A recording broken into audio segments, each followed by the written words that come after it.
Radio Republik Indonesia Cirebon dengan berita daerah. Kesiapan dari Pemda kan kita sudah punya pola yang kemarin kita lakukan. Sementara yang sudah dialokasikan di BTT di Dinas Kesehatan itu kan testing, tracing. Kalau sekarang kami sedang mencoba program namanya Millennial Back to Farm. Ini juga konsep bagaimana anak muda balik lagi ke sawah.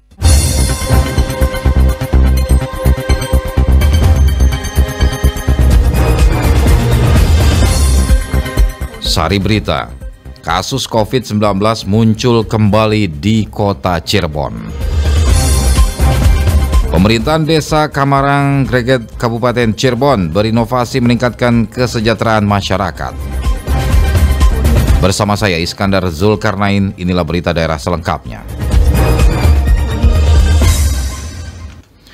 Pendengar, COVID-19 muncul kembali di kota Cirebon. Nasional kan memang ada peningkatan kasus ya hampir 1.200. Pemerintah daerah Kota Cirebon tetap lakukan penanganan pandemi COVID-19.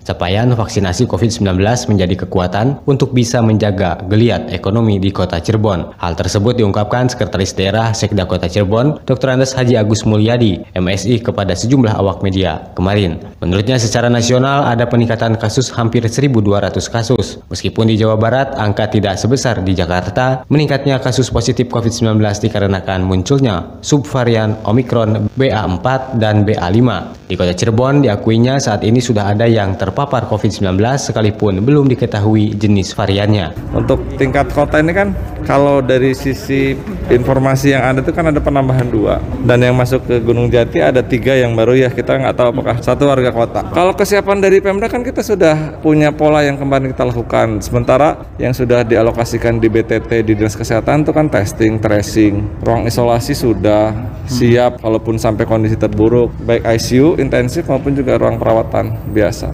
Kan tinggal dialihfungsikan lagi aja. Dikatakan Agus Mulyadi penanganan pandemi telah dilakukan, namun juga tetap menjaga momentum ekonomi agar geliatnya tetap terjaga. Pihaknya bersyukur karena tingkat vaksinasi COVID-19 di Kota Cirebon cukup tinggi. Kekuatan ini diharapkan bisa menjaga geliat perekonomian di Kota Cirebon. Lenggo Ferdiansah melaporkan.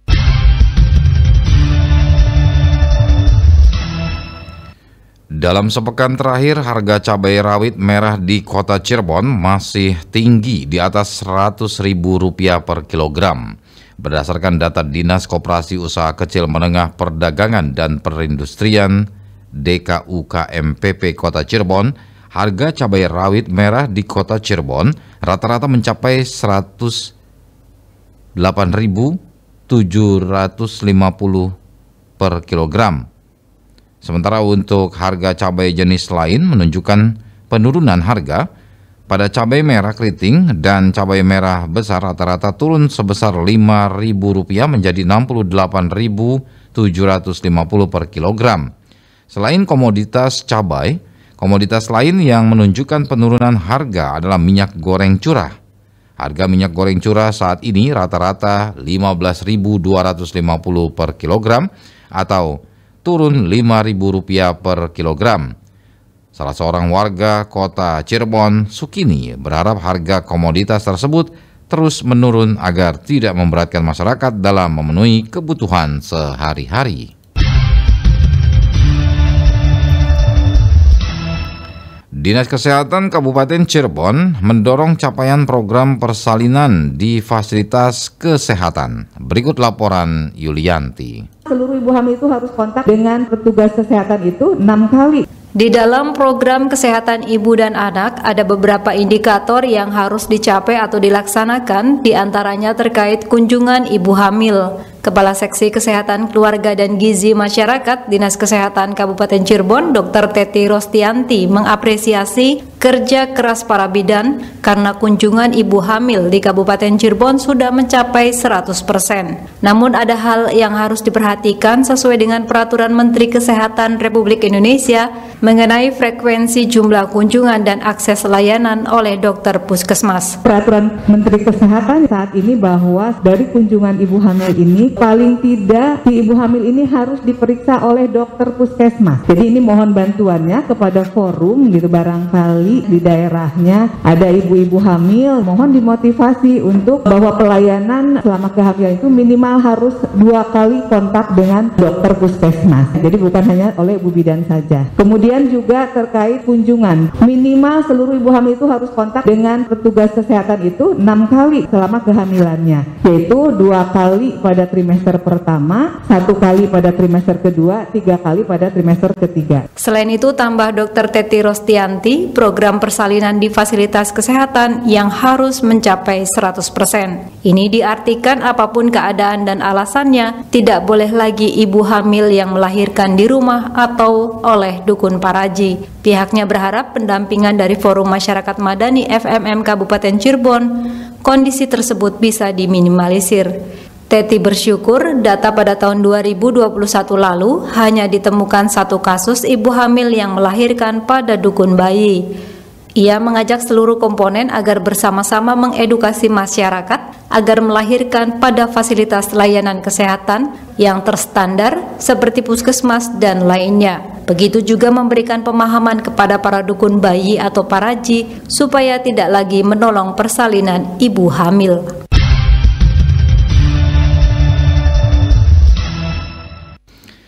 Dalam penanganan sampah, Dinas Lingkungan Hidup DLH Kabupaten Cirebon terus mensosialisasikan pentingnya mengelola sampah kepada siswa dan kalangan mahasiswa. Kepala DLH Kabupaten Cirebon, Iwan Ridwan, mengatakan upaya tersebut melalui program Sekolah Adiwiyata. Selain itu, telah melakukan kerjasama dengan Yayasan Pimpinan Daerah Muhammadiyah PMD Kabupaten Cirebon. Pihaknya mendorong sekolah di bawah Yayasan PMD menjadi percontohan pengelolaan sampah. Tahapan awal yang dilakukan yaitu menyebarkan tong sampah ke sekolah dan kemudian ditingkatkan dengan edukasi serta sosialisasi. Hasil akhirnya adalah perlombaan di tingkat sekolah untuk mencari model sekolah terbaik dalam pengelolaan sampah. Pemerintahan Desa Kamarang Greget Kabupaten Cirebon terus berinovasi demi meningkatkan kesejahteraan masyarakat. Aset terbesar masyarakat desa itu adalah lahan. Sebuah peribahasa menyebutkan sekali tepuk 2 lalat mati, artinya 1 kali melakukan pekerjaan mendapatkan beberapa hasil atau keuntungan sekaligus. Setidaknya ini yang menjadi dasar bagi pemerintah Desa Kamarang, Kecamatan Greget, Kabupaten Cirebon untuk terus berinovasi bagi masyarakat. Kuhu Desa Kamarang Endang Kusnandar mengutip peribahasa itulah, kemudian muncul gagasan program Lola Samdaru atau pengelolaan sampah dari rumah. Melalui upaya tersebut, sampah di desanya bisa tertangani dan kebutuhan akan gizi keluarga juga tercukupi dengan baik. Tidak berhenti hanya pada program penanganan sampah dan penuntasan bayi stunting, tutur Endang, pihaknya sedang merancang sebuah inovasi program baru yang dinamai Millennial Back to Farm. Konsep yang mengarahkan anak muda balik atau kembali lagi ke sawah atau pertanian di desanya. Kalau sekarang kami sedang mencoba program namanya Millennial Back to Farm. Ini juga konsep bagaimana anak muda balik lagi ke sawah, balik lagi ke pertanian. Ya, ini tidak terlepas kalau disangkutkan dengan penanganan stunting. Ini kan tidak terlepas dari pendapatan keluarga yang menurun akibat pemanfaatan lahan yang belum optimal. 1. Yang kedua, kenapa kami programnya Millennial Back to Farm? Aset terbesar masyarakat desa itu adalah lahan. Sementara lahan kita belum optimal dimanfaatkan untuk sebesar-besar memakmurkan keluarganya. Selama ini kan masyarakat kita masyarakat urban. Menuju pelaksanaan tambah Endang Kusnandar, pihaknya terus mensosialisasikan program Millennial Back to Farm tersebut kepada masyarakat. Diakui saat ini lebih mudah untuk menemukan kalangan muda Desa Kamarang di perkotaan besar atau kawasan industri seperti Cikampek, Bekasi, Karawang, Tangerang, atau bahkan Tanjung Priuk. Pekerjaan di perusahaan lebih dominan diminati anak muda daripada harus bergelut dengan tanah dan teriknya matahari di areal pesawahan kampungnya. Aura Aulia melaporkan.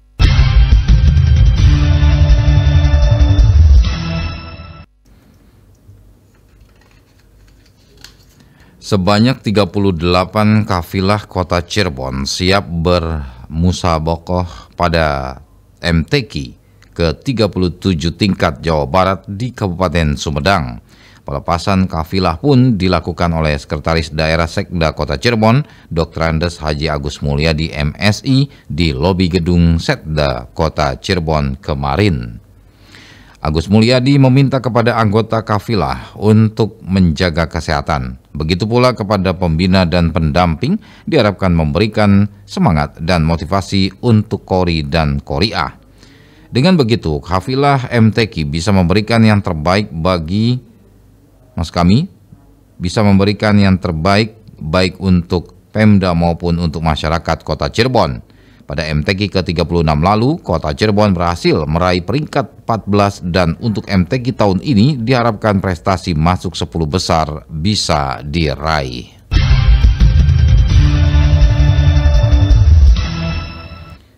Kafilah MTQ Kabupaten Majalengka dilepas Bupati Majalengka dalam rangka mengikuti MTQ tingkat Jawa Barat ke-37 di Kabupaten Sumedang. Asisten pemerintah Setda Kabupaten Majalengka yang juga selaku Ketua LPTQ RD Umar Ma'ruf menjelaskan, kafilah Majalengka berjumlah 30 orang, terdiri dari 20 peserta dan 10 ofisial. Mereka akan mengikuti 6 cabang lomba MTQ yang dihelat dari tanggal 18 sampai 24 Juni 2022. Sementara Bupati Majalengka Karna Sobahi mengatakan tujuan digelarnya MTQ tersebut untuk meningkatkan syiar Islam melalui pembinaan dan pengembangan musabaqah tilawatil Quran. Selain itu guna membina generasi muda untuk memahami Quran untuk memahami Quran secara mendalam dan teraplikasi dalam kehidupan dan tersiarkannya isi kandungan Al-Quran dalam kehidupan masyarakat.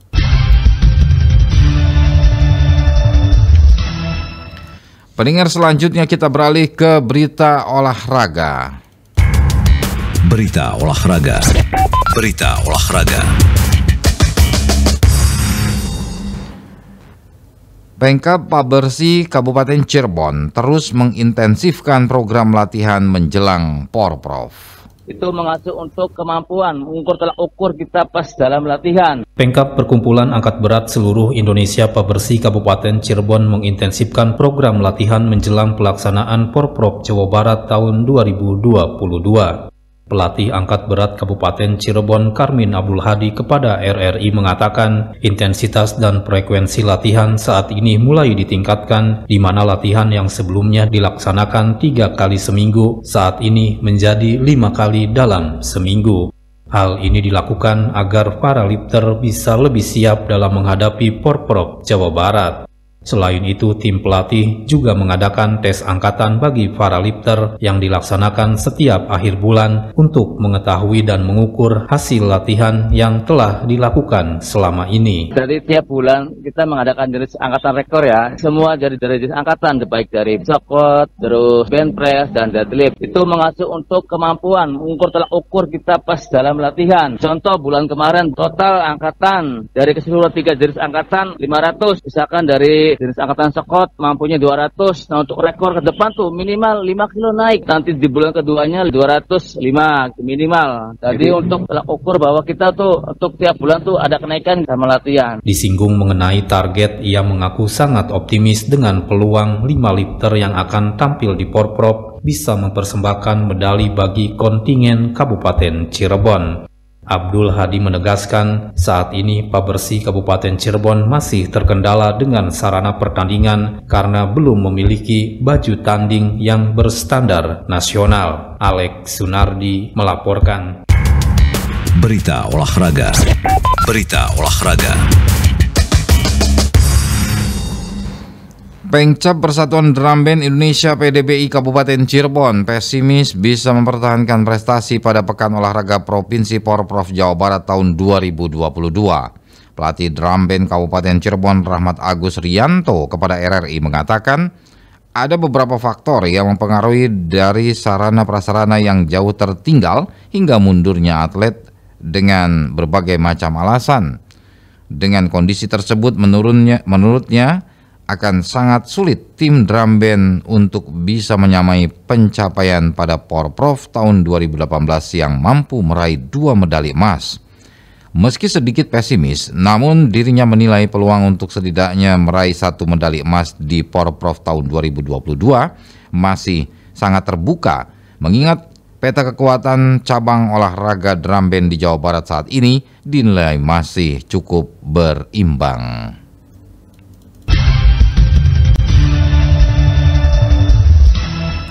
Saudara, sekian berita daerah. Selamat pagi.